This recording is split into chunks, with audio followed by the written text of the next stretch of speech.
Ok, ¿cómo están? ¿Qué tal, estimados? Muy cordiales días. Los felicito por haber venido domingo a clases, que bueno, eso dice mucho de ustedes.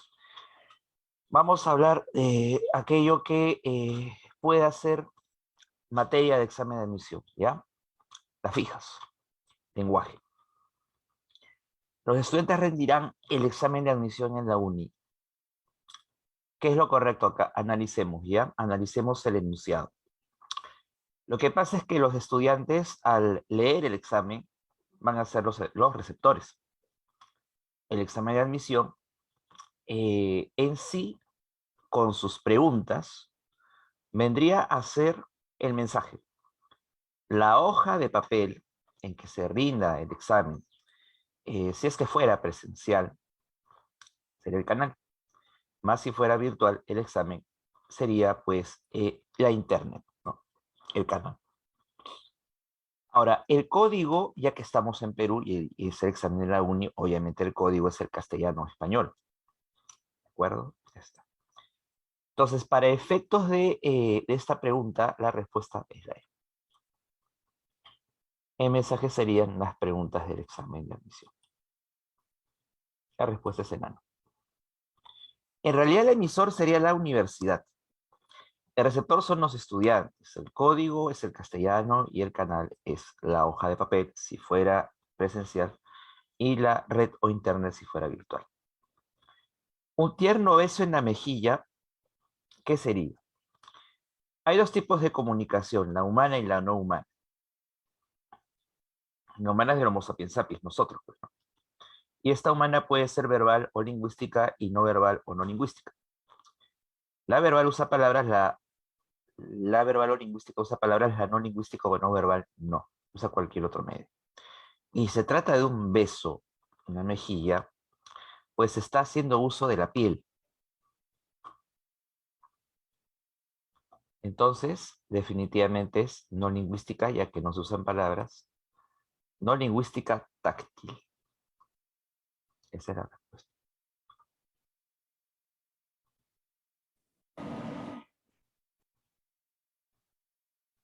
La 3. Hay que leer la plegaria de San Francisco de Asís. Señor, haz de mí un instrumento de paz. Donde haya odio, que yo ponga amor. Donde haya ofensa, que yo ponga perdón. Donde haya duda, que yo ponga la fe. Donde haya desesperación, que yo ponga la esperanza. Donde haya oscuridad, que yo ponga la luz. Donde haya tristeza, que yo ponga la alegría. Acá hay una parte interesante, ¿saben cuál es? Oscuridad y luz. No está hablando de la oscuridad y la luz en un sentido físico. Lo que pasa es que oscuridad se refiere ahí a falta de conocimiento. Por ejemplo, la falta de conocimiento que hubo en la Edad Media, ¿no? Por eso se le llamó oscurantismo. Y luz acá tiene sentido de conocimiento. Aquí los chicos yo sé que se han dado cuenta que se trata de una figura literaria llamada metáfora. La metáfora es, tú sabes muy bien, reemplazar un concepto por otro, sustituir un término por otro. Entonces, si nosotros estamos usando figuras literarias, si le estamos dando belleza al mensaje, acá el lenguaje se está centrando en darle belleza al mensaje. Por lo tanto, la única función posible es la función poética, también llamada estética, la B, la que le da belleza al mensaje. Sabemos nosotros que el Perú es un país pluricultural y por lo tanto multilingüe. Hay 18 familias lingüísticas nativas en Perú. 16 son amazónicas y 2 son andinas. Hay 42 lenguas en la selva. La lengua selvática o amazónica nativa más hablada es el ayánica, con 30.000 hablantes. Después hay otras como el quito, el jíbaro, el recígaro, el bora, el campa, el amuella, el conibo, etcétera, etcétera. La respuesta es casa. ¿Cuáles otras son amazónicas aquí? Ya mira, es amazónica el yagua y el bora, es amazónica el shipibo, el bora, ¿no? Sí, esa saberlo, pero la respuesta es la C.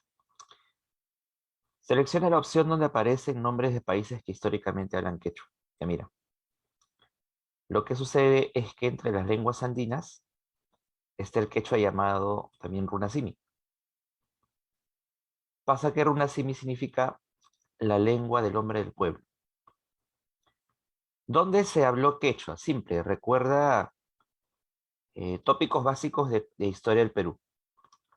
El quechua se hablaba en el Imperio Incaico, en 5 países, ¿no es cierto? Y hasta los 5 países que conformaron el Tahuantinsuyo. Colombia, Ecuador, Perú, Argentina, Bolivia y Chile. Y acá está la respuesta, ahí se habla quechua. Datos importantes sobre el quechua, que tiene 6 dialectos. El más hablado es el quechua del sur, que se habla en Huancavelica, Ayacucho, Cusco. ¿Qué más tienes que saber? Que es una lengua tribocálica, usa A, O, U, no miento, A y U, sí. Ejemplo, Rumiñahui. Y es una lengua de palabras graves, ejemplo, manan, tawa, uma, maqui, etc. Dato importante, es la lengua nativa, oriunda, aborigen, más hablada en Sudamérica, con más de 1 millón de hablantes, acuérdate. Surgió, por si acaso, en Chincha Ica. Si me preguntan por el castellano, lo que sucede es que existen también un grupo de lenguas llamadas extranjeras. ¿Cuál es la lengua extranjera más hablada en Perú? Es el castellano. ¿Por qué le llamamos extranjera? ¿Por qué? Porque el castellano vino de España. Sucede que el castellano es una lengua que deriva de una lengua mucho más antigua todavía. El castellano tiene 1000 años, pero más antiguo aún es el latín. Sucede que cuando el Imperio Romano cae, los invasores bárbaros, actuales alemanes, llevaron sus lenguas allá al Imperio Romano. Entonces el latín se fusiona con esas lenguas bárbaras extranjeras. Y surge las distintas lenguas romances, románicas o neolatinas, llamadas español, francés, portugués, italiano, entre otras. Y de los tipos de latín que se hablaban, había dos, acuérdate. Había uno que era el latín noble, que se hablaba por los aristócratas y también los escritores, pero también existía el latín del pueblo. ¿Cuál era el latín del pueblo? El que se conoce como el sermo vulgaris o sermo populus. Es la lengua de los campesinos y los soldados romanos. La respuesta es la B. Si el signo lingüístico no fuera obligatorio, entonces, ya mira, el signo lingüístico es lo que se conoce como palabra. Ahora, ¿qué es lo que pasa? Que la palabra o signo lingüístico tiene dos partes. Cuando tú dices una palabra, cuando tú la escuchas, en tu cerebro se forma una asociación, una imagen. Por ejemplo, si yo digo casa, en tu cerebro se produce una imagen. Y a esa imagen se llama significado. ¿Qué te has imaginado? Un techo y 4 paredes, un lugar donde se vive. Ese es el significado. Ese significado es universal. El significado es la idea que tenemos de las cosas, la idea universal. Pero pasa que ese significado le ponemos un nombre que varía según las 4000 lenguas que hay en la Tierra. Y ese significado le vamos a poner un nombre significante. En castellano es casa, en quechua es house, perdón, en quechua es huasi. Quechua es huasi, en inglés es house, y así. ¿Qué sucede? Que para cada significado hay varios significantes, hay varios nombres. Esa es la realidad. Pero ¿qué pasaría si para cada significado hubiera un solo significante o nombre? ¿Qué pasaría si todos en el planeta le llamáramos casa? ¿Mm? Entonces, eso sencillamente nos lleva a esta idea. Habría una sola lengua universal. Si para cada significado hubiera un solo significante, un solo nombre, habría una sola lengua universal. Eso es lo que nos está preguntando la 7. Si el signo lingüístico no fuese arbitrario, si no fuera artificial, si fuera natural, habría una sola lengua. Para cada significado, un solo significante. ¿Qué es eso del significado denotativo? Lo que pasa es que hay distintos tipos de significados, son dos. El significado denotativo es el significado real, objetivo, lógico, el que se usa en las ciencias, en las matemáticas, en la física y en la química, por decirlo. Es el primer significado que tú encuentras en el diccionario, de una palabra. Por ejemplo, si yo digo mar, masa de agua salada, ese significado es denotativo. Significado connotativo, lloré un mar de lágrimas. Ahí mar tiene sentido de abundancia, connotativo. El connotativo más bien es el significado irreal, el que obedece a sentimientos y emociones, a opiniones. Vamos a ver la 8. Tiene que ser el significado real, el que se perciba por los sentidos físicos. Recibí una lluvia de ofensas por opinar diferente. Ahí lluvia no es la caída de agua. Si nos están pidiendo el significado notativo de lluvia, pensemos en él. Ya. Significado notativo de lluvia. Lluvia es la caída de agua desde la atmósfera. Ese sentido no está en la A. No es el sentido que aparece en la A. Una lluvia de burlas le cayó por equivocarse. Ya pasa que lluvia ahí tampoco es la caída de agua. Ahí lluvia es la abundancia, la demasía, ¿no? En mi corazón estaba lloviendo por su partido. Ya, aquí lloviendo se refiere a tristeza. ¿Mm? Se refiere a tristeza, a llanto, a melancolía. No es lo que yo quiero. Pero la de sí. La de sí. En la selva las lluvias son intensas y frecuentes. ¿Ves? En la de sí. En la de lluvia sí es la caída de agua. 9. En el enunciado, a Jeremías le había costado agonías y odios llegar a la envidiable posición donde estaba. El número de hiatos y diptongos es respectivamente. Vamos a ver. Ya saben qué ocurre. Los diptongos son uniones. Es la unión de vocal cerrada, átona o sin acento, más una abierta tónica explosiva con tilde. O puede ser también al revés, abierta más cerrada sin tilde, más cerrada tónica. Por ejemplo, acá tengo odio y o, envidiable, y a, posición y o. Entonces tengo 3 diptongos. ¿Pero cuántos hiatos tengo? Ya, acá entonces voy a tener que usar otra señalización. A ver qué hago. Vamos a ponerle. Ya, voy a ponerle subrayado. Para que se trate de un hiato es la separación de vocales que forman sílabas distintas. Puede ser una separación de vocales abiertas. Saben, las abiertas son A, E, O, cerradas y U. O puede ser una separación de vocal cerrada con tilde más una abierta. Y es el caso de Jeremías. Es el caso de Abía. Es el caso de Agonías. Jeremías. ¿Ves? Cerrada con tilde más abierta. Abí. Cerrada con tilde más abierta. Agoní. Cerrada con tilde más abierta. 3 y 3. 3 diptongos, 3 hiatos. División en morfemas. Lo que pasa es que los morfemas son unidades significativas en que se puede dividir una palabra. No son sílabas, por si acaso. Los morfemas son unidades con significado en que se puede dividir la palabra. Son significados en que se divide un término, así de simple. ¿Cuál es la que tiene la correcta segmentación morfológica? Es campestre. ¿Por qué? Te voy a decir por qué. Porque lo que pasa es que camp es la raíz.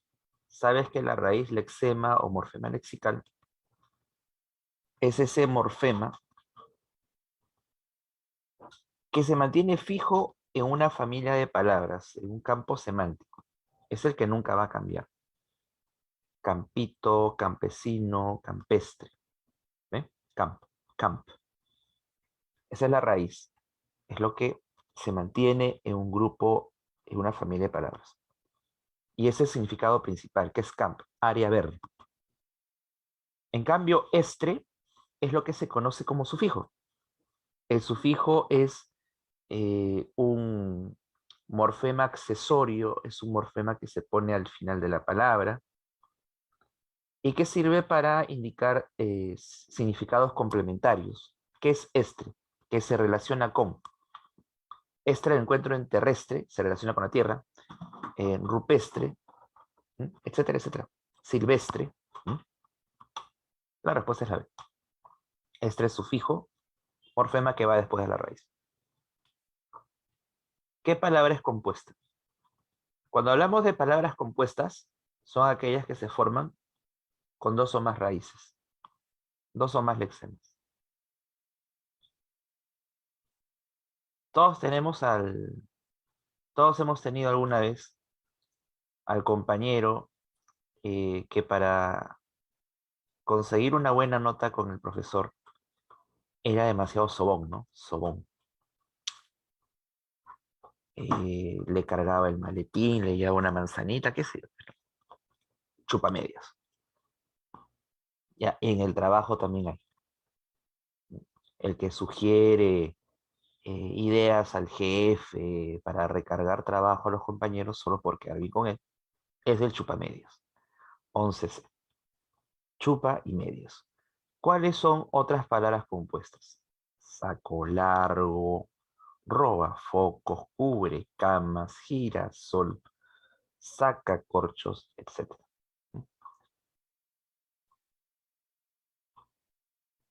Siguiente. Me están pidiendo hallar sustantivos o nombres. ¿Cómo sé que es un sustantivo o nombre? Le agrego mi. Le agrego mi. ¿Qué pasa con un sustantivo o nombre? Nada, ponle mi y se acabó. Si fuera plural, mis. Pero ojo, no se te vaya a ocurrir, ya que te advierto, no cuentes cualidades, no cuentes defectos. Nunca vayas a contar una palabra que responda a la pregunta ¿cómo? Por ejemplo, mira, de arranque. Solitaria no es sustantivo. Mi solitaria, no, pues. ¿Por qué? Porque responde a cómo. ¿Cómo es la caravana? Solitaria. Ya, solitaria es un adjetivo calificativo. No lo cuentes. Mi caravana, ya. Ya, ese sí. Ese sí. Ese, compadre, sí es un sustantivo. Mis carretas. Mi pampa. Mi tripulación. ¿Es? Mi vencida no, pues, ¿no? ¿Cómo es la tripulación? Vencida. ¿Cómo es el fuego? Escaso. Pero fuego sí. Mi fuego. Mi mirada, mi sur. Entonces tienes 2, 4, 7. Acá, ¿no? Ya está. Tienes razón, Alfred. La respuesta era 13. ¿Te acuerdas que para saber cuántos adjetivos había, hayamos formulado una pregunta? ¿Cómo, no? Si responde a cómo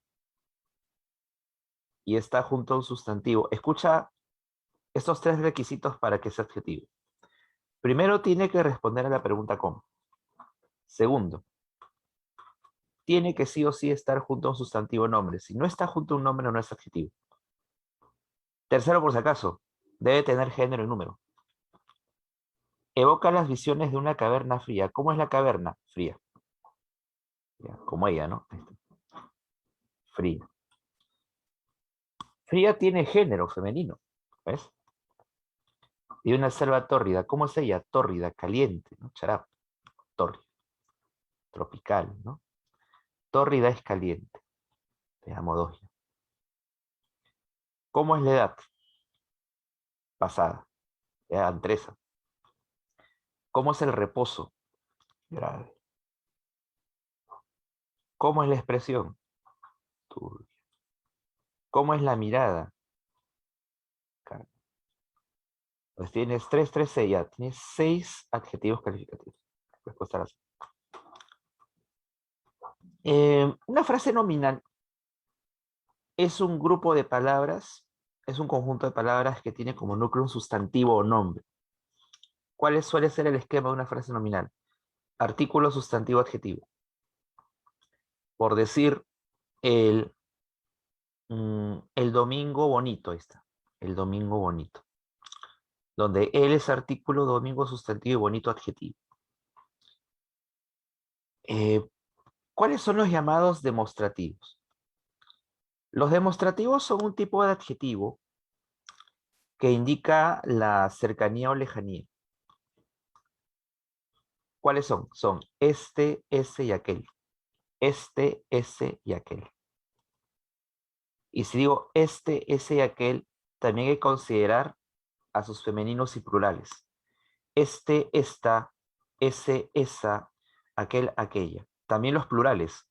Estos, estas, esos, esas, aquellos, aquellas. Dato importante.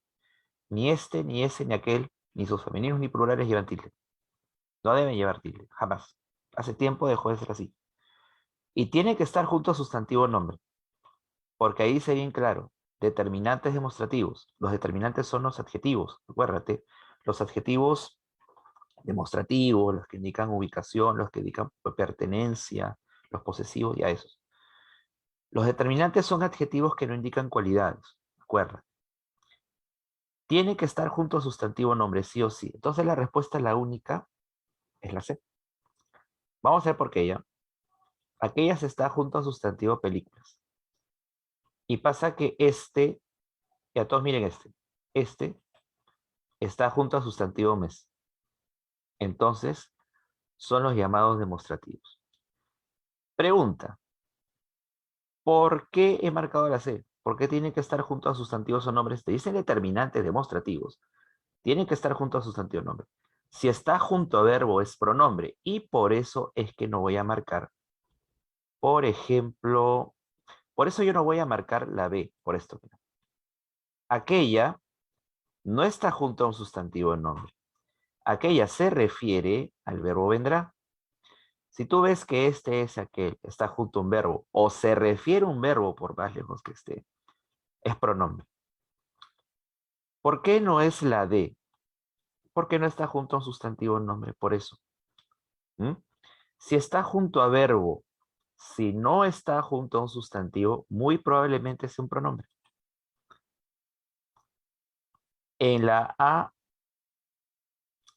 me dices en la A si hay que. En la A hay aposición, vamos a ver. La querella fue resuelta por aquel juez. En la A, no hay aposición. La es artículo, querella, sustantivo, fue es verbo, resuelta es parte del verbo, fue resuelta es el verbo. Por es preposición, aquel es un demostrativo y juez es nombre. ¿Sabes qué pasa? Y acá también hay otra trampa. Aquel sí es un determinante demostrativo porque está junto a sustantivo. Pero ¿sabes por qué no es la respuesta? Matemáticas. Matemáticas, hijo. Como el gallo Claudio. ¿Sabes por qué no es la A? Porque dice determinantes demostrativos. O sea, está diciendo mínimo dos, pues. Plural. Si son determinantes demostrativos, mínimo dos. Y en la A hay solamente uno. Por eso la respuesta es la C. ¿Por qué no la E? Ya te voy a decir por qué no. Porque aquellos está junto a un verbo. Han de ser nombrados. Por eso no es la respuesta. La única posible es la C. 15. Hablemos de la palabra más importante en el castellano y en toda lengua. El verbo. El verbo, estimados, es la acción que produce predicados y a su vez oraciones. Por eso al verbo le conocen como núcleo de predicado. ¿Cómo hacemos para hallar un verbo? Simple, pregunte qué hace. Si pregunta qué hace, o qué hacen, o qué hago, dependiendo de la conjugación, pues, ¿no? Ahí yo veo que el asunto está en tercera persona. Así que pregunto, ¿qué hace? ¿Qué hace el sol? ¿O qué hacía el sol? Moría. ¿Qué hacía el mar? Cantaba. ¿Qué hacía ella? Reía con otro, ¿no? No contigo. Tres. Entonces, ¿qué pasa? Son tres verbos. Cuando te pregunten, cuando te pregunten verbos, se refieren a las acciones que se están conjugando. Yo canto, tú cantas, él canta, nosotros cantamos, vosotros cantáis, ellos cantan, ¿no? Yo río, tú ríes, él ríe. Siempre si te dicen verbos, búscate las acciones conjugadas. No vayas a marcarme los infinitivos. Cantar, reír, beber. O sea, si tú ves que termina en ar, no, eso no es. Tiene que estar conjugado. 16. Aún en las calles más apartadas se ven tiendas de ropa. Ya, acá hay un detalle. ¿Cuáles son los salarios subrayados? Ya, yo te digo cuáles son. Aún y más. ¿Cómo yo sé qué son los adverbios? Escúchame. Los adverbios son palabras que indican situaciones del verbo o núcleo de predicado. Situaciones, ¿no? Circunstancias. ¿En qué circunstancias o situaciones se da un verbo? Se realiza un verbo. ¿Y cuáles son? Tiempo, lugar, cantidad. Tiempo, lugar, cantidad. Tiempo, lugar, cantidad. Modo. Tiempo, lugar, cantidad, modo, afirmación, negación y duda. ¿Qué tengo que preguntar? Si yo pregunto dónde, cómo, cuándo, cuánto, sí o no, me salen los adverbios. Por ejemplo, em, dice acá, aún en las calles más apartadas se ven tiendas de ropa. Pasa que ese aún es todavía. Y si ese aún es todavía, yo pregunto, ¿cuándo? Todavía. Ese aún es todavía. Tú sabes que aún lleva tilde cuando es todavía. Entonces responde ¿a qué? Al tiempo. Aún es adverbio de tiempo. A ver, pregunto, ¿cuán apartadas se ven esas tiendas? Están más apartadas. Entonces la cantidad. Así que los adverbios son de tiempo y cantidad. Y esa es la D. Iba a buscarte, más me arrepentí. Y ahí yo te subrayo. ¿Ah? Más. Los conectores en el castellano son dos. Conjunciones y preposiciones. Déjame hablarte de las preposiciones. Las preposiciones son las siguientes, escúchame. A, ante, bajo, cabe, con, contra, de, desde, durante, en, entre, hacia, hasta, mediante, para, por, según, sin, sobre, tras, vía y versus. ¡Oh, qué sorpresa! Está la A. A es preposición. ¿Y cuáles son las conjunciones? Son otro tipo de conectores. ¿Cuáles son las conjunciones más conocidas? Están, por ejemplo, las copulativas. I, e, ni. Sirve para unir. Están las disyuntivas, o, u. ¿Para qué sirven? Para excluir. Están las adversativas. ¿Para qué sirven? Para oponer. Eh, ya. Fue a declararse, mas le dijeron que no. Fue a declararse, pero le dijeron que no. Ese más, que se cambia por pero, no lleva tilde y es oposición. Es una conjunción entonces. Entonces habría que ver a la derecha cuáles son las alternativas. Tiene que decir preposición y conjunción, en ese orden. Dedo. Respuesta es la B. 18. Por favor, ayúdame con ese trabajo. Es una oración. Ya miro. Lo que pasa es que ahí se está pidiendo algo. Si yo quiero convencer a una persona, si yo quiero convencer a alguien de algo, la oración se va a llamar exhortativa, también conocida como imperativa, que tiene que ver con la función apelativa del lenguaje, con el modo imperativo del verbo. Quiero mandar o quiero pedir, oración exhortativa, también conocida como imperativa.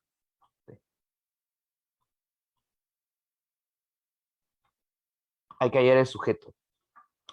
El sujeto es el tema de la oración. ¿Cómo se halla el sujeto en una oración?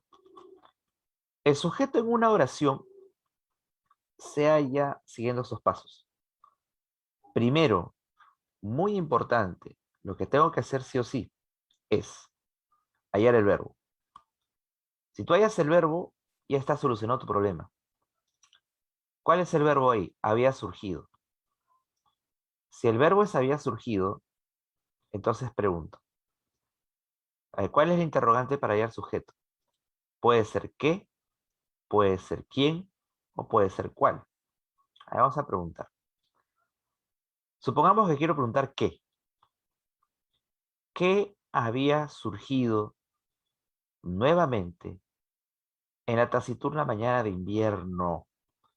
¿Qué había surgido nuevamente en la taciturna mañana de invierno?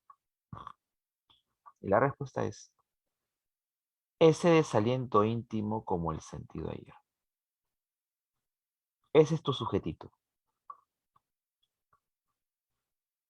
¿Sabes qué? Vamos a descartar por qué el resto no. Lo que pasa es que el sujeto jamás puede empezar con preposición. Así que el sujeto no puede ser en la taciturna mañana. Ni puede ser tampoco de invierno. Mm, Por eso. El sujeto es ese desaliento íntimo como el sentido ayer. Todo eso es el sujeto. Quiero estar seguro de que es el sujeto. Cámbialo por un pronombre. Nuevamente, en la taciturna mañana de invierno había surgido eso. O léelo al revés. Eso había surgido nuevamente en la taciturna mañana de invierno. Había surgido hasta en tercera persona singular y eso también. Ahora hay que analizar este sujetito. ¿Cuál es el tema? El desaliento. El núcleo, ¿sí? Entonces, ¿qué es ese? Si ese es un satélite del núcleo que es desaliento, si ese es un modificador directo, entonces no debe tener conector. Oh, qué sorpresa, no tiene modificador, no tiene conector. Ese es un modificador sin conector, sin enlace, es modificador directo. Así que el orden es modificador directo, núcleo sujeto, ese es modificador directo, desaliento es núcleo sujeto. Íntimo es modificador directo. Como el sentido ayer está iniciando con una conjunción comparativa y es un modificador indirecto. Por lo tanto, la única respuesta posible es la E.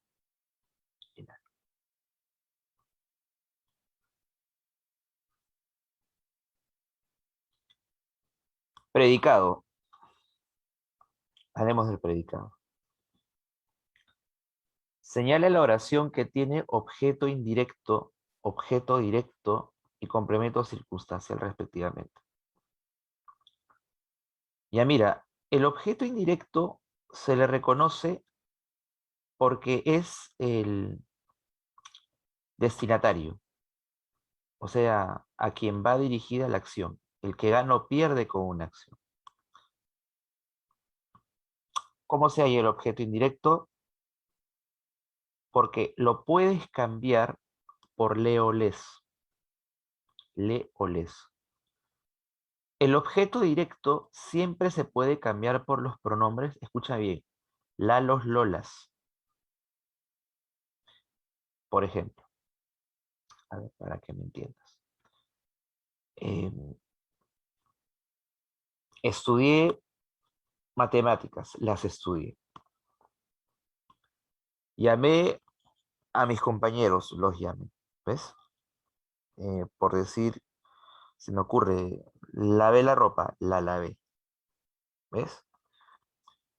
Y entonces digo, cociné pollo, lo cociné, facilito. Si tú ves que la, los, lolas está junto a un verbo, es objeto directo.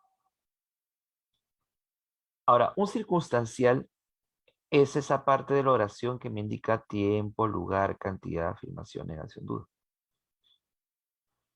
Si yo pregunto cuándo, me da circunstancial de tiempo. Ya, ¿cuándo nos vemos? En la tarde, en la noche, en la madrugada, etc. Muy posiblemente la respuesta sea la D. Vamos a ver por qué. Te voy a decir las razones.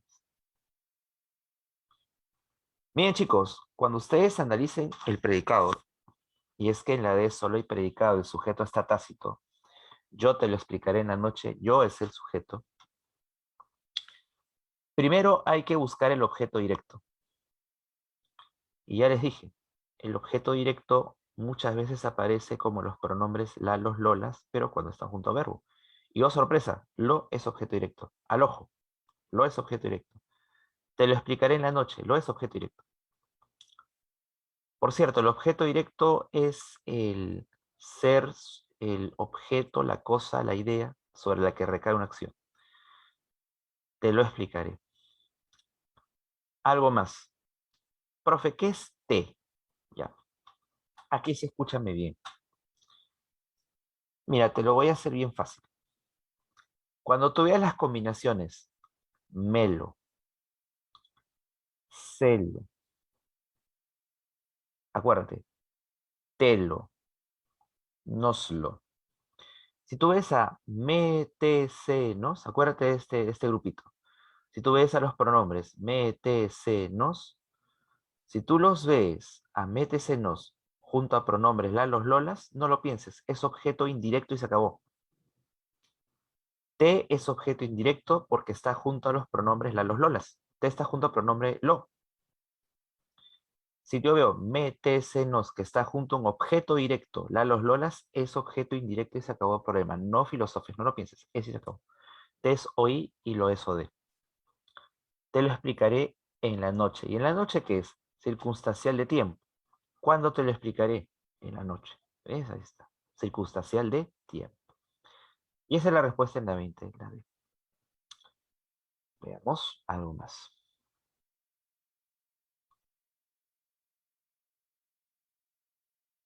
¿Cuándo una oración es compuesta? Cuando tiene varios verbos, de dos a más verbos. Ahí es oración compuesta. ¿Y cómo yo sé que es una oración compuesta coordinada, conjuntiva, adversativa? Simple, porque tiene pero. Si yo veo que la oración tiene varios verbos, es compuesta. Estudio y trabajo, ya, compuesta. Limpio la casa mientras escucho música, compuesta, tiene dos verbos.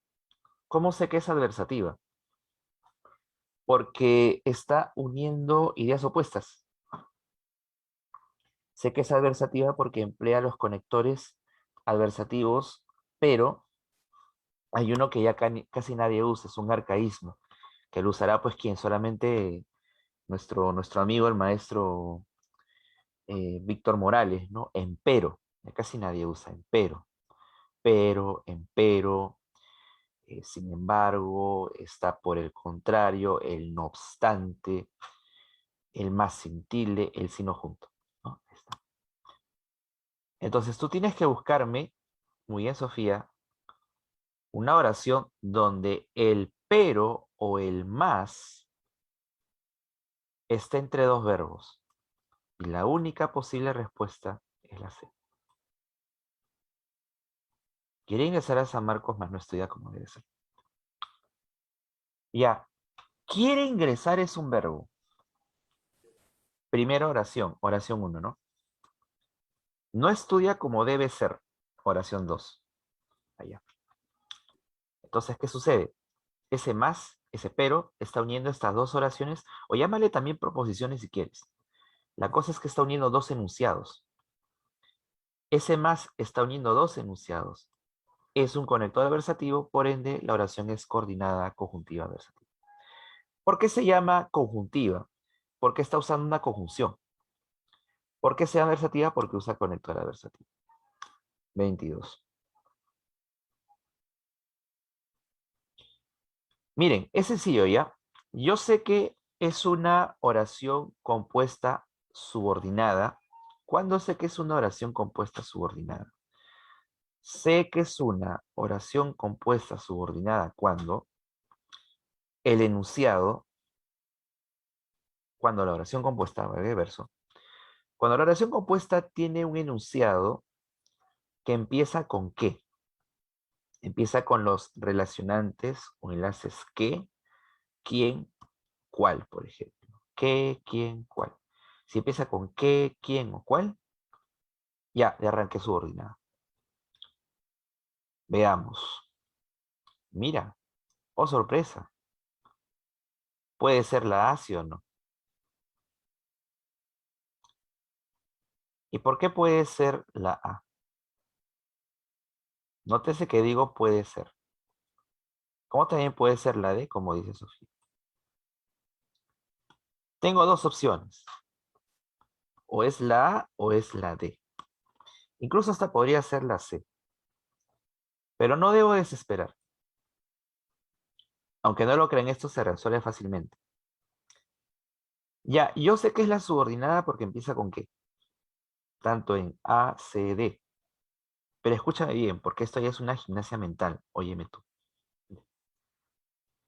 Para que sea subordinada con función objeto directo, necesariamente tiene que cambiarse por los pronombres lalos, lolas. Lalos, lolas. ¿De acuerdo?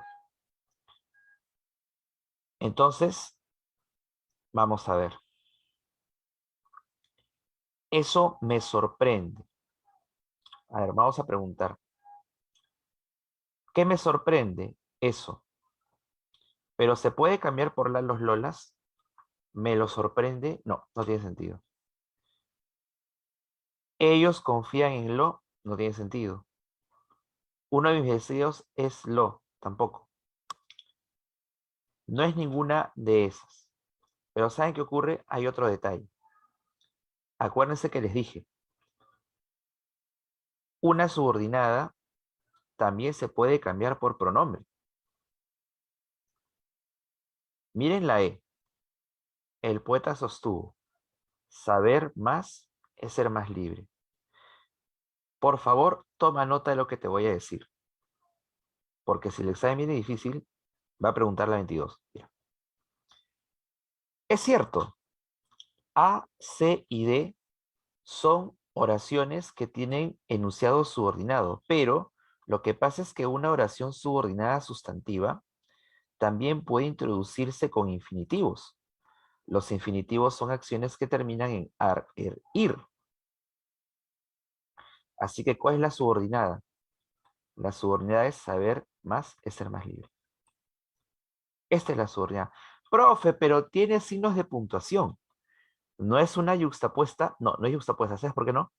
Porque desde que ya tiene un infinitivo, si ya tiene un enunciado que empieza con infinitivo y el enunciado que está empezando con infinitivo es saber más, es ser más libre, ya es subordinada. Acuérdate, las subordinadas también pueden empezar con infinitivo. En este caso, saber. Muy posiblemente sea la E. ¿Qué hago? Lo siguiente, mira, gánate A. Y con esto confirmo que es la respuesta. Está pidiendo bien claro proposición subordinada y cumple porque está empezando con infinitivo. Pero ¿por qué no he marcado la ACD? Porque está diciendo bien claro. Objeto directo. Mira, el poeta lo sostuvo. ¿Ves? El chiste es encontrar una oración compuesta que tenga un enunciado que se puede cambiar por los pronombres la, los, lolas. El poeta lo sostuvo y la única posible respuesta es la E de enano. Ahora, eso también tiene subordinadas, pero tienen otras funciones. ¿Qué funciones tiene, por ejemplo, qué función tiene la A? La A tiene función de sujeto. Eso me sorprende. ¿Qué me sorprende eso? ¿Qué función tiene la C? La de complemento de verbo. ¿Por qué complemento de verbo? Bueno, porque se refiere a un verbo, pues, ¿no? Que su proyecto sea el mejor, se refiere al verbo confía. Complemento de verbo.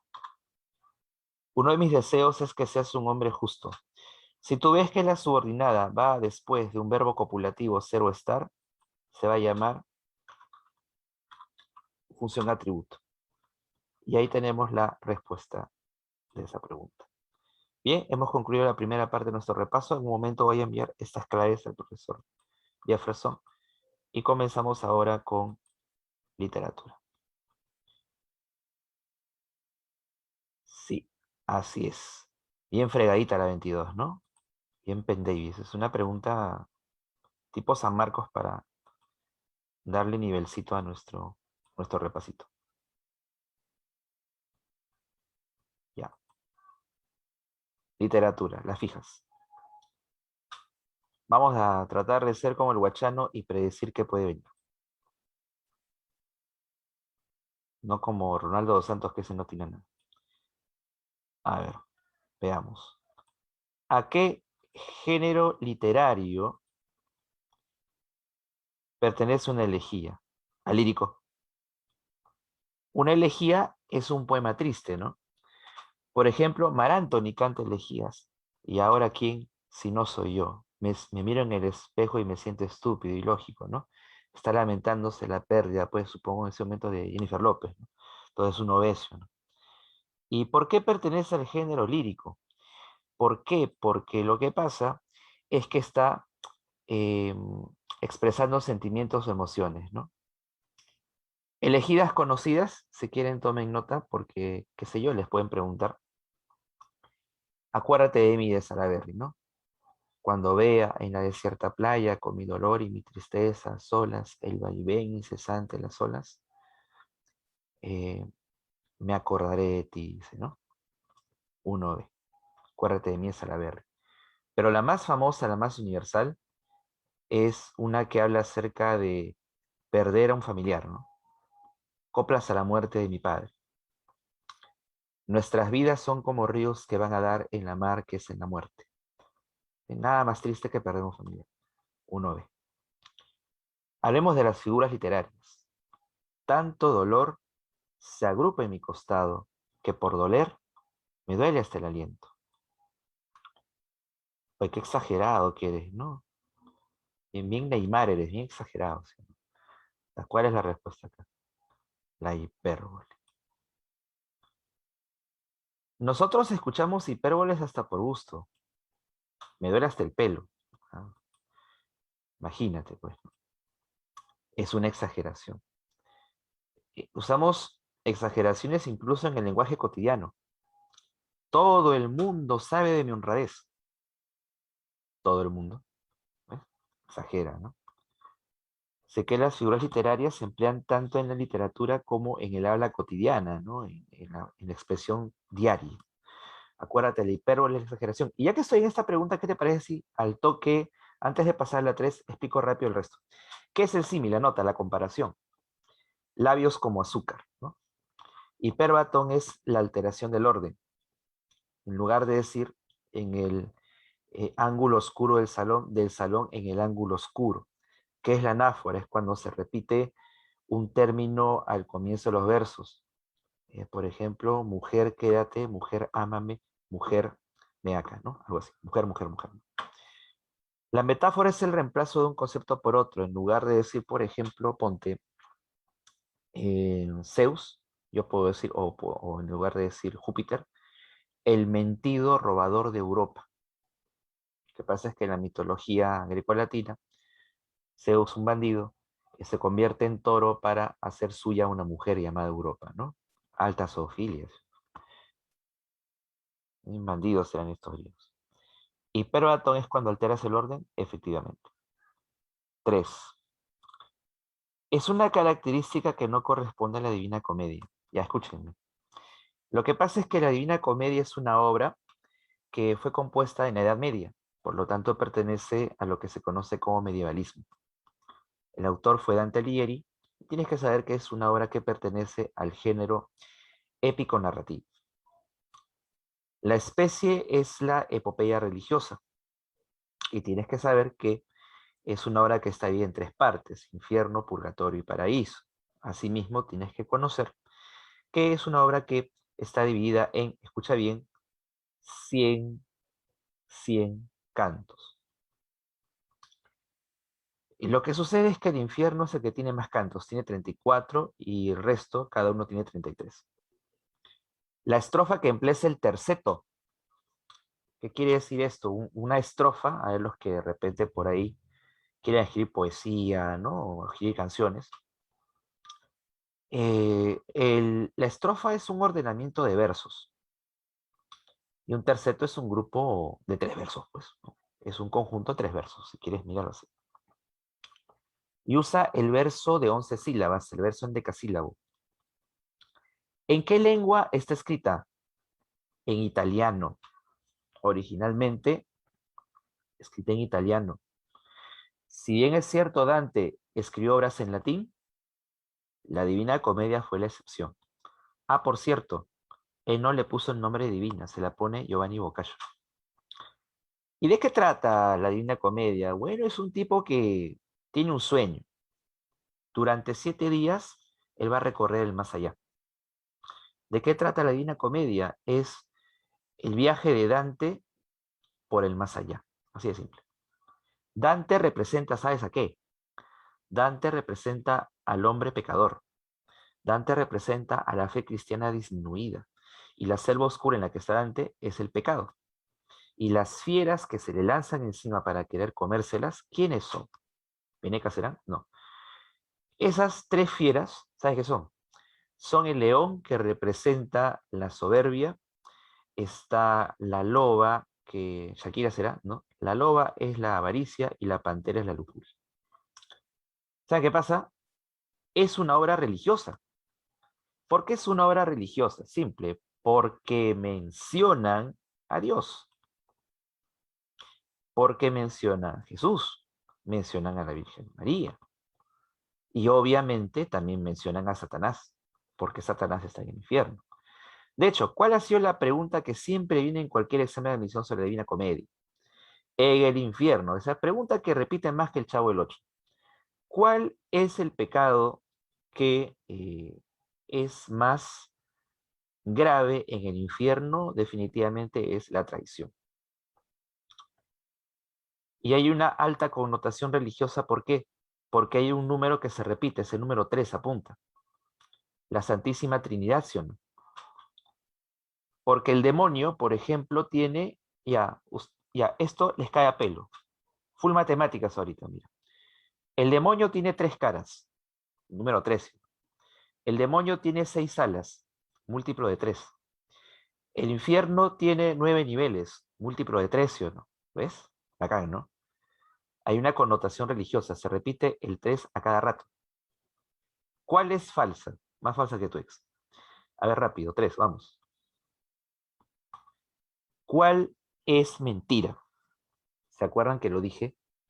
Les doy una pista, tiene que ver con la lengua, tiene que ver con el idioma. ¿La sé, sí o no? Lo que pasa es que la Divina Comedia fue compuesta en italiano, en lengua romance. Dante quería darnos a entender que para su época las lenguas romances o neolatinas también podían ser artísticas, tanto como el latín.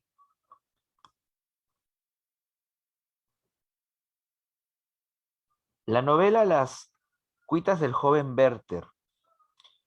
Lo que pasa es que Las cuitas del joven Werther, cuyo autor es Johann Wolfgang Goethe, eh, pertenece al romanticismo alemán. Es una obra que pertenece al género épico narrativo, la especie es novela epistolar porque está hecha en base a cartas, y básicamente trata de un amor no correspondido. ¿Qué pasa? Werther se enamora, Werther, joven pintor, se enamora de una muchacha que está comprometida primero y casada después. Se enamora de Carlota, que está buenota, a pesar de que ella está muy comprometida con Alberto. Y ojo, esa Carlota bandida. Carlota y Werther sí tuvieron su romance. eh, un beso, ¿no? Ya. Pero al menos le robó un beso, pues, no, no como tú. Le llegó a robar un beso. Le llegó a robar un beso. Ajá. Pero ¿sabe cuál es el problema? Que al final ella decide quedarse con su esposo. Es que también tienes que entender, fines del siglo XVIII, fines de 1700, no existe la idea del divorcio. Entonces Werther no se lo tomó bien y terminó suicidándose. ¿Y a qué es lo que pasa? Lo que pasa es que Werther se suicida en vísperas de Navidad. Y fue una, y fue una novela conocida como una novela maldita. ¿Por qué? Aunque no lo crean, estas cosas existen, ¿no? Pero tiene su explicación científica. La gente que leía el Werther, los jóvenes de esa época, se suicidaban. Era algo curioso, ¿no? Bueno, alguien ahora lee el Werther y se caga de risa, pues. Ah, imbécil, ¿no? ¿Cómo se va a matar, pues, ¿no? En estas épocas de Bad Bunny, ¿no? Obviamente no pasaría eso ahora, ¿no? Bueno, así que, bueno, no sé por qué mis ex me regalan el Werther siempre, ¿no? No veo el sentido. Ahora miren, 5. Es un tema desarrollado en las cuitas del joven Werther. Ya gánate. Lo que pasa es que el tema sí o sí, es el amor no correspondido. La idea principal, ¿ah? Pero tú sabes por el curso del amigo Víctor Morales que existe también idea secundaria. Hay otros temas secundarios en el Werther. Ya te explico. Werther y Carlota, ellos entran en confiancita en el campo. Ellos bailan en el campo. Ahí se conocen, ahí se dan cuenta que tienen muchas afinidades, han leído los mismos libros, por ejemplo. Han tenido experiencias similares. Otro tema desarrollado, ¿sabes cuál es? Es la crítica a la vida burguesa o acomodada. Oye, Werther es de monedas. Werther tiene plata, es noble, es aristócrata, como también lo es Alberto. Pero ¿sabes cuál es el problema? ¿Sabes cuál es el detalle? Que Werther está enamorado no solo de Carlota, Werther está enamorado de la sencillez de la gente del pueblo. Werther está en contra de la aburrida y fría vida burguesa. ¿Mm? O sea que Werther estaría en contra de los tarados que dicen que el pobre es pobre porque quiere, ¿no? Está en contra de esa filosofía burguesa, en contra de la manera como la gente con plata mira el mundo, llena de comodidades. Él, en cambio, admira la sencillez de la gente del pueblo en Alemania. Así que la respuesta es la crítica a la vida burguesa. Por cierto, estos personajes, cada uno representa una idea. Werther Mongolo, como todo lo que tú quieras porque se suicidó porque una chica no le hizo caso. Pero Werther, ¿sabes qué representa? Werther representa la vida apasionada. O sea, la vida de las personas que se la juegan todo por un sueño, por un ideal. Werther representa a las personas que se lo juegan todo por un objetivo, por más que sea imposible, ¿no? En este caso, que Carlota se quede con él. ¿Qué representa a Carlota? A ella, pues, ¿no? El amor imposible. ¿Qué representa Alberto? Alberto representa la fría y aburrida vida del hombre burgués, que en ese tiempo todo lo sometía a la razón y que vivía, pues, contento por sus comodidades. Bien, vamos con las 6. Caemos de tema. Realismo ruso. Si bien es cierto, el realismo surgió en Francia, el mejor realismo estuvo en Rusia. Eh, la rusa fue la mejor, sí, la novela rusa, la novela alemana o la novela francesa. ¿Por qué? Te voy a decir por qué. Mira, lo que pasa es que el realismo, para que entiendas, fue una escuela que criticó otro level la rusa. El realismo criticó los extremos sentimentales del romanticismo. El realismo diría, ay, vete imbécil, ¿cómo se va a matar por una flaca, no? O sea, habiendo tantas chicas en el mundo. Y eso también funciona para las muchachas, ¿no? Que se va a matar por un pata, y no tantos en ese planeta. Entonces, el realismo propone, a ver, nosotros estamos saliendo de guerra, ¿no? Europa está mal, la gente se muere de hambre, hay despedidos, hay desempleados, hay miseria, la gente se muere de frío en las calles. Rusia, pues, ¿no? Entonces, ¿qué hay que hacer? Hay que cambiar la sociedad. Entonces, el realismo se caracteriza por ser objetivo, contarnos sin azúcar, sin miel, cómo es la sociedad, ¿no? Con todos sus defectos, y cambiarla. Entonces pasa que Fedor Dostoyevsky aparece en este contexto del realismo ruso, critica los abusos del zar contra los campesinos o mujiks. Él también nos viene con esta retórica que has escuchado pues desde siempre, ¿no? Y que es verdad, que las oportunidades no llegan a todos, que la modernidad no llega a todos, que hay gente que concentra más la riqueza que otros y que eso no está bien. Sí, o sea, Dostoyevsky fue socialista, él no tenía ningún empacho en decirlo. Y entonces, esa idea de cambiar la sociedad está presente en Crimen y Castigo. ¿Qué pasa con Crimen y Castigo? Ya te voy a explicar. Lo que sucede es que hay una vieja repudiable llamada Alyona Ivanovna. Esta señora prestaba dinero con muy alto interés, era usurera. Ya los pobres los dejaba más pobres lo que eran. Entonces pasa que el protagonista, que se llama Rodion Romanovich Raskolnikov, ya, Rodion nomás.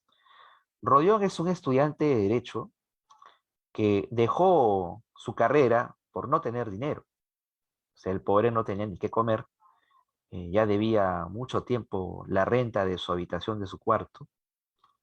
Y entonces él consigue un plan. Es el siguiente, matar a una vieja. Oh, y oh, sorpresa, es esta vieja. Rodion tiene que matar a Leona Ivanovna porque tiene dos motivos. El primero es un motivo humanitario. Lo que pasa es que tiene que ayudar a su familia. La hermana de Rodion, que se llama Duña, se va a casar con un hombre rico al que no ama. Y Rodion no puede permitir eso. Ese es el motivo humanitario, ayudar a su familia. Y el otro motivo es el antihumanitario. ¿Cuál es ese motivo antihumanitario? Es un motivo intelectual. Es la filosofía del superhombre de Friedrich Nietzsche. ¿Cuál es esa filosofía? Los parásitos deben ser eliminados.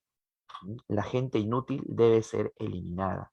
Y que no te sorprenda eso, porque incluso eso se practicó en la Unión Soviética con Stalin. O sea, había una parte del pueblo que era el proletariado malo. ¿Qué se hacía con esa gente que era inútil?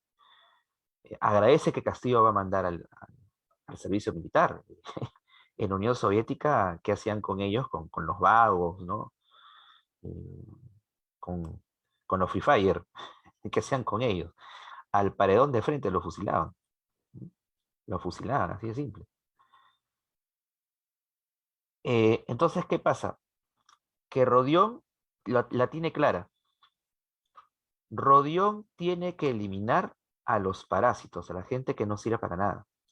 Él se siente una especie de Dios. Él decía, hay dos tipos de personas en este mundo, los genios y los parásitos. Y los genios están por encima de las leyes. Los genios deberían decidir quién vive y quién no. Aquellos que aportan al desarrollo de la humanidad deben vivir y los que son un obstáculo deben morir. ¿Saben quién creo que ha leído o bien a Nietzsche o bien a Dostoyevsky?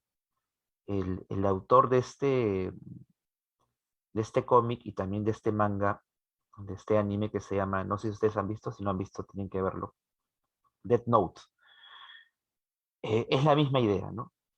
El pata escribe en un cuaderno los nombres de gente que debe morir y mueren, pues, ¿no? Y da la casualidad que son parásitos, pues. Ya, esa idea se maneja acá. Entonces, ¿qué es lo que pasa? Que Rodión mata a la vieja. Así es, excelente anime, lo recomiendo, Death Note. ¿Y saben qué sucede? Que Rodion ha matado a la vieja en un crimen perfecto para la época. No hay, pues, CSI en ese entonces, ¿no? No hay, pues, la tecnología de hoy. Ha cometido el crimen perfecto, nadie lo ha visto matar a la anciana. Y para colmo de males de pasito, mató a una inocente, que es la muchacha Elisabetta, ¿no? La hermana de Aliona. Entonces Rodion se siente mal, ha asesinado gente, y lo peor de todo, ha terminado matando a alguien inocente. Se ha convertido en un monstruo. Se ha dado cuenta que la teoría del superhombre convierte en monstruo a las personas. Y es que por eso yo digo que no debería eh, nunca aplicarse la pena de muerte en nuestro país. ¿Por qué? Porque nuestro sistema judicial es corrupto. Terminaría pues mandándose a ejecutar a gente inocente, ¿no? El Estado se convertiría en un monstruo. Tú sabes muy bien que la justicia en el Perú siempre es para perseguir al adversario. Entonces, Rodión, ¿qué hace? Rodión termina confesando su crimen a la mujer de la cual está enamorado, una chica llamada Sonia. Él tiene 19, Sonia tiene 18. Sé que están por ahí. Sonia es una muchacha de buen corazón que se prostituye, pero se prostituye para poder dar de comer a su familia. Sonia, por más prostituta que sea, representa el amor cristiano. Qué curioso, ¿no? Eh, Dostoyevsky intenta ver eh, la pureza en medio de una prostituta, pues, ¿no? Qué curioso. Entonces, acuérdate, Alyona Ivanovna encarna la usura mientras Sonia encarna el amor cristiano. Sonia le dice, mira, Rodión, tienes que confesar tu crimen y pagar tus culpas para que tu conciencia esté en paz. Esa es la moral cristiana, ¿no? Si has cometido un error, debes confesarlo y pagar tu crimen. ¿Ves? Ahí está. Y bueno, ya saben qué es lo que pasa después, que Rodión termina confesando su crimen y termina yéndose a pagar su culpa en Siberia. Ya, ahí está. Crimen y Castigo es una historia que corresponde al género épico narrativo, la especie novela psicológica, de ahí que Fedor Dostoyevsky sea el padre de la novela psicológica rusa. ¿Por qué padre de la novela psicológica? Porque hay un conflicto en Rodión. Matar es malo, pero tiene que hacerse. ¿Ves? Hay un conflicto en él, ¿no? Conflicto psicológico. Es una novela que tiene ciertos matices policiales porque se está buscando a un asesino. ¿Mm? ¿Cuál es el tema de Crimen y Castigo? Es, escúchame bien, la inutilidad de la teoría del superhombre. Eso es, la inutilidad de la teoría del superhombre. Temas secundarios, que la culpa se paga con el castigo, por ejemplo. 7. Es un tema que no corresponde a la metamorfosis. La metamorfosis es una novela que corresponde al periodo literario conocido como vanguardia o vanguardismo del siglo XX. Más específicamente a la escuela vanguardista conocida como expresionismo, vale decir, contar una historia usando imágenes, ¿no? Metáforas. El autor es Franz Kafkalowi, quien fue un escritor checoslovaco que componía en alemán, de ascendencia judía. La metamorfosis es una historia que pertenece al género épico narrativo, especie novela corta expresionista, cuyo tema es la deshumanización del hombre moderno. O sea, el hombre dejó de ser feliz, de ser pleno, para terminar siendo esclavo del trabajo y del dinero. Se ha convertido en una cosa que solamente busca generar plata y nada más, a costa de su felicidad. De eso trata la metamorfosis. Un hombre que se convierte en insecto. ¿Cuál es la respuesta acá? ¿Cuál es un tema que no corresponde a la metamorfosis? Ya, escucha bien lo que te voy a decir. Gregorio Samsa se convierte en insecto. Un insecto, escúchame, no dice qué insecto es. Solo dice que tiene antenas, un vientre hinchado, como un escarabajo, un montón de patitas que se mueven sin control. 1,20 m, cara de humano. Al pobre Rodión, cuando se convierte en insecto, lo encierran en su cuarto, no lo dejan salir, lo marginan. El padre es autoritario. ¿Mm? El padre manda a que lo encierren en la habitación. ¿Y sabes qué es lo que ocurre? Rodión odia su trabajo. Rodión, no, Rodión estoy hablando. Eh, Gregorio Samsa. Gregorio Samsa es mandado a su habitación por el padre. El padre ordena que Gregorio esté encerrado en la habitación. Y Gregorio, a pesar de que es un insecto, tiene que ir a trabajar. Él tiene que ir a trabajar a pesar de ser insecto. O sea que hay un apego a la vida rutinaria. Él, por inercia, tiene que ir a trabajar. No le queda de otra. Ah, y el papá también es así, porque el papá, para poder mantener a la familia, él empezó a trabajar de baja policía, no de conserje, y dormía con esa misma ropa, con la ropa de trabajo, porque él incluso anhelaba que lo llamaran a trabajar de madrugada, ¿no? ¿Qué tal? Adicción al trabajo, ¿no? La rutina de la vida burocrática, o sea, la rutina de la vida laboral. Y tú ya sabes qué pasa con él, pues, ¿no? Que al pobre Gregorio Samsa lo encierran en su habitación. La única persona que le da de comer es su hermana Grete, es la única persona que se preocupa por él. Ya sabes que el papá le lanza una manzana en el caparazón, ya sabes también que cuando Grete toca el violín no le gustó a los inquilinos. Gregorio sale a consolar a su hermana, los inquilinos se van horrorizados, asqueados, y Grete dice, ojalá el insecto se muriera. Y esa fue la muerte espiritual del pobre Gregorio, que se encerró en su habitación y se dejó morir de hambre. Para nada parece la lucha contra el destino. Recuerden el tema, la deshumanización del hombre contemporáneo. Hay otra historia que se llama El viejo y el mar, de Ernest Hemingway. También pertenece a la vanguardia, siglo XX, para ser exactos a la llamada generación perdida. ¿Qué pasa con esta historia? Ocurre que es una obra que pertenece al género épico narrativo, la especie es novela corta expresionista. ¿Y de qué va esta historia? Lo que pasa es que Santiago es un viejo pescador de 60 años, bien plantado él, bien fuerte todavía, que no ha pescado nada ya, contando todo así, todo, en las dos oportunidades, 84 días. Se lanza al mar a pescar. Lo ha abandonado su ayudante Manolín. Y entonces, ¿qué sucede? Que en las playas de Cuba, él, después de otros 5 días, después de mucho esfuerzo, logró atrapar al pez espada, lo arponea, lo apuñala, al pez espada de 3,7 metros. Pero cuando lo quiere regresar a la playa, a Cuba, aparecen los tiburones. Primero aparece uno, logra deshacerse de él, pero luego vienen más. Y al final, a pesar de que Santiago luchó contra los tiburones, que felizmente no se lo comieron, eh, solamente quedó del pez espada la cabeza y la cola.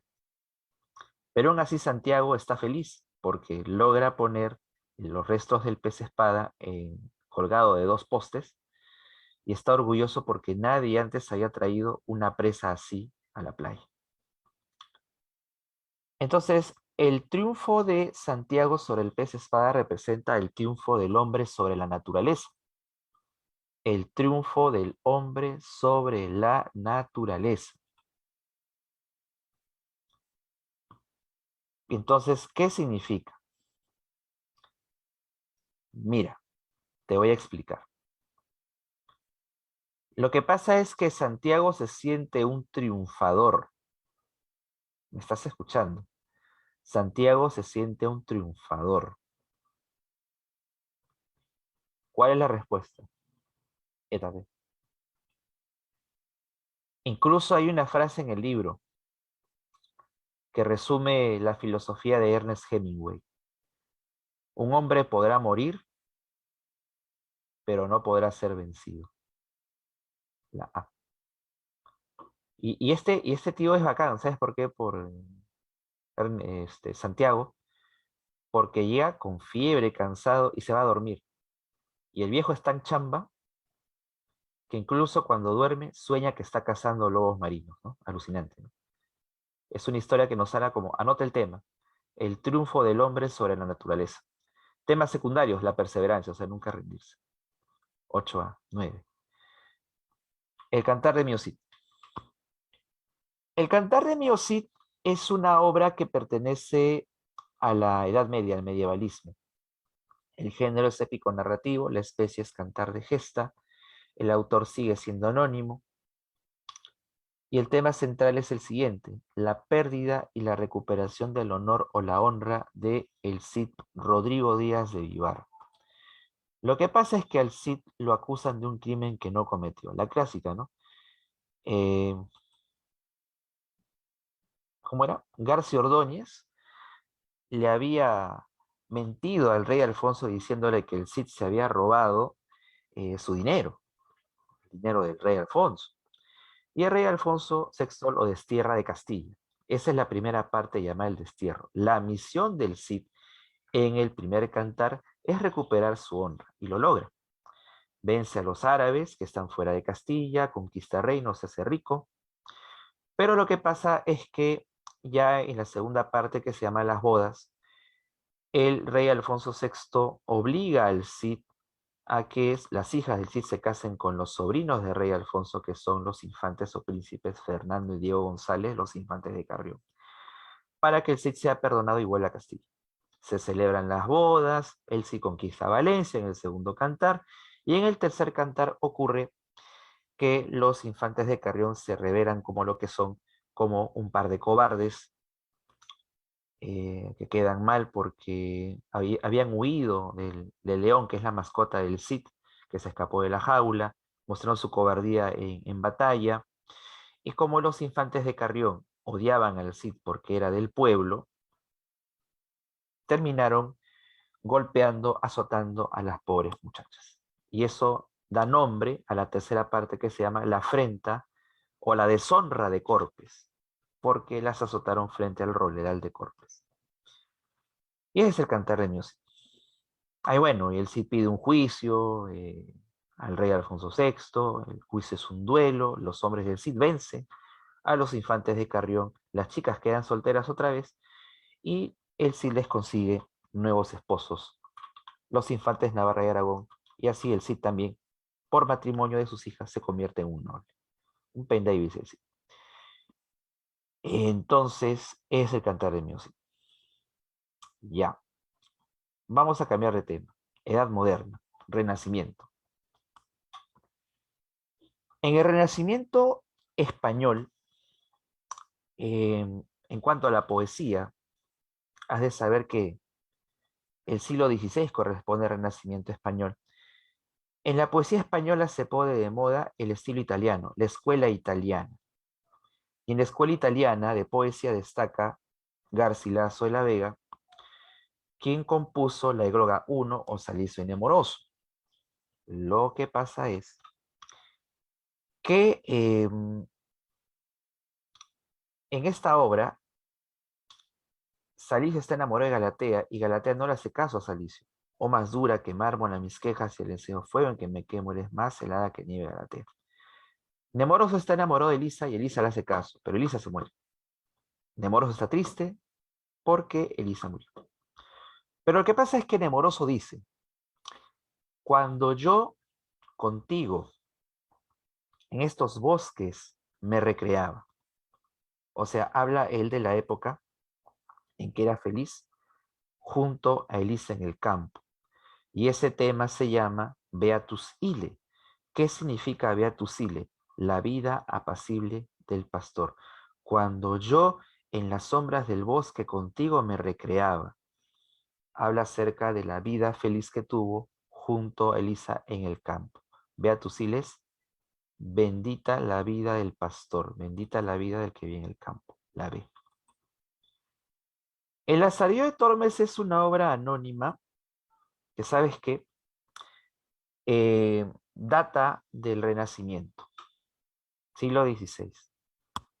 pertenece al género épico narrativo, especie de novela picaresca. Tenemos un adolescente que tiene que vencer el hambre, ¿no? Mintiendo y robando. ¿Sabes qué es lo que ocurre? Que al comenzar la historia, Lázaro es un niño. Es un niño que es regalado por su mamá, que no puede mantenerlo, a un anciano ciego. Y este anciano ciego, ¿qué es lo que hace? Se convierte en su maestro, que le enseña a sobrevivir. ¿Cómo? Mintiendo y robando. Y la prueba de fuego fue que le hizo golpear su cabeza, la cabeza del niño de Lázaro, le hizo golpear contra la cabeza de un toro de piedra. El ciego golpea la cabeza de Lázaro contra una roca. Y le dice, Lázaro, lo que te he hecho es para que entiendas que no es bueno hacerle caso a cualquiera porque a veces la gente quiere nuestro mal. Tienes que avivarte, le dice. Y Lázaro despertó de su inocencia infantil y dijo, verdad, el ciego tiene razón. Tengo que ser más vivo que los demás para que no me hagan daño. Y el resto, digamos, fueron, el segundo fue un clérigo, un sacerdote tacaño que le hacía padecer hambre al pobre Lázaro. Y al cual pues Lázaro le robaba el pan. El tercer amo, por cierto, el clérigo de Maqueda, el sacerdote, fue el motivo para que la obra critique a la hipocresía de la Iglesia Católica. El tercer amo es el escudero, amo con el que Lázaro se encariña porque era tan pobre como él. Incluso Lázaro terminó manteniendo al escudero, mendigaba para él. El cuarto amo es el fraile de la Merced que le regaló su primer calzado, lo abandona rápido también. Y luego está un maestro pintor, está un buldero, está además el capellán, está el alguacil y el arcipreste que le da el trabajo de vendedor de vinos, amo con el que vence finalmente la pobreza y el hambre, y que incluso hasta le da mujer, la sirvienta que tenía una relación amatoria con el arcipreste o sacerdotes. El género era épico narrativo, especie de novela picaresca, y el tema es, ¿cómo era? Así. El tema era el honor y la pobreza. Ese es el tema, el honor y la pobreza. Una obra que está dividida, acuérdate, en un prólogo y 7 tomos. Hay 9 amos que acompañan a Lázaro. El ingenioso hidalgo Don Quijote de la Mancha. Escúchame. Es una obra que pertenece al barroco, al siglo XVII. El autor Miguel de Cervantes Saavedra. Has de saber que es el género épico narrativo y la especie es una novela barroca porque hay oposiciones. El Quijote es alto, es flaco, es culto, inteligente y representa el idealismo, o sea, busca una sociedad mejor, imposible, ¿no? Ideal. En cambio, Sancho Panza representa al realismo, el pragmatismo. Él sabe que el mundo es así y no va a cambiar y tiene que conformarse con eso.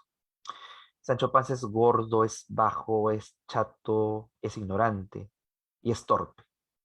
Por eso novela barroca. El tema es la oposición entre idealismo. El Quijote quiere cambiar al mundo, quiere un mundo justo pero imposible.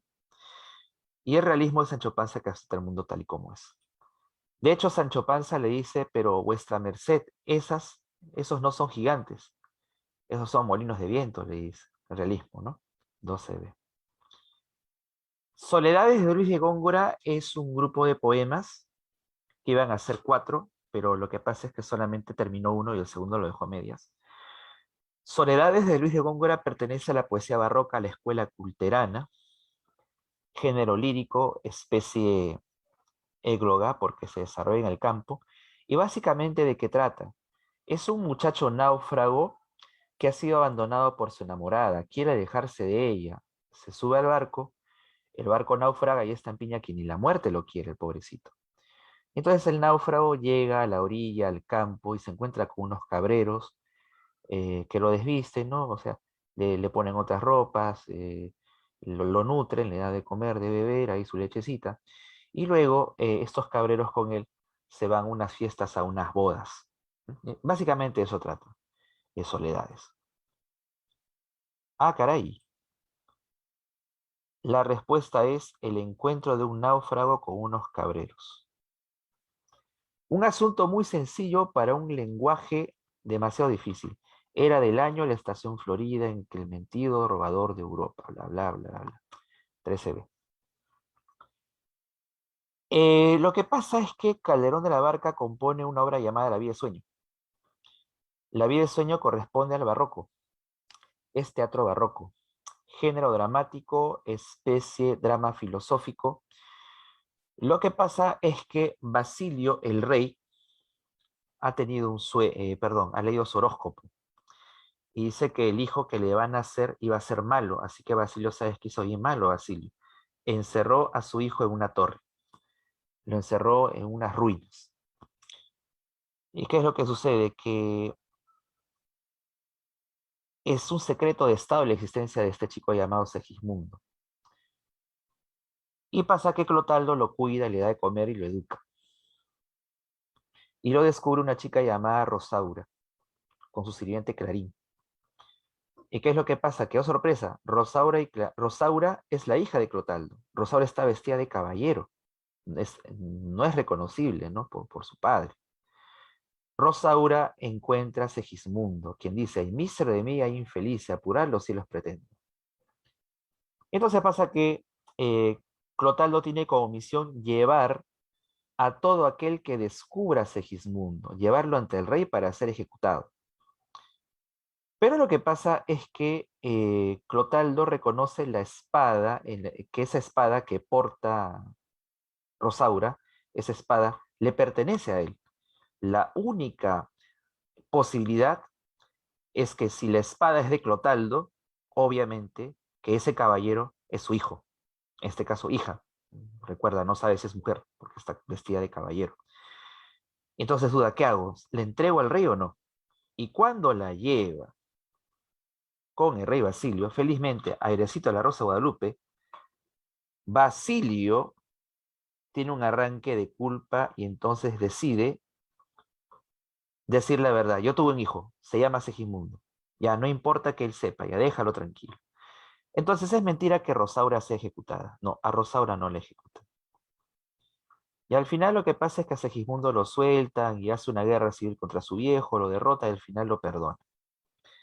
La vida es sueño, género dramático, especie de drama filosófico, tema, es la confusión entre la realidad y el sueño. Segismundo no sabe cuál es la realidad y cuál es el sueño. 15. Lo narra en la tragedia Bodas de Sangre. Ya. Bodas de Sangre le pertenece a Federico García Lorca de la generación del 27. Grosso modo, lo que pasa es que el novio y la novia, así se llaman, se van a casar, pero lo que pasa es que la novia jamás olvidó a Leonardo, su primer enamorado. Y entonces Leonardo termina, después de la boda, Leonardo termina escapándose con la novia. El novio persigue a Leonardo, lo encuentra y se enfrentan a navajazos y los dos terminan muriendo. ¿Cómo termina la historia? Bueno, Leonardo muere, pues, ¿no? Muere en el duelo con el novio a quien también mata. La respuesta es dedo. Tanto para eso. En 100 años de soledad, obra que pertenece al boom hispanoamericano, cuyo autor es Gabriel García Márquez, el asunto está en que durante 8 generaciones, 100 años de soledad, se tiene que evitar que los familiares tengan relaciones porque si no nacerá el niño con cola de cerdo. Hecho que fue predicho en el pergamino del gitano Melquíades, pergamino que estaba escrito en sánscrito. Y después de 8 generaciones ocurrió lo que tenía que pasar, lo que tanto temían José Arcadio Buendía y Úrsula Iguarán, que los últimos Buendía, que eran Aureliano Babilonia y la chica Úrsula, Amaranta Úrsula, que tenían miedo de tener sexo porque pensaban que eran hermanos, tuvieron sexo al final. Pero no se preocupen, eran tía y sobrino, y nació el niño con cola de cerdo.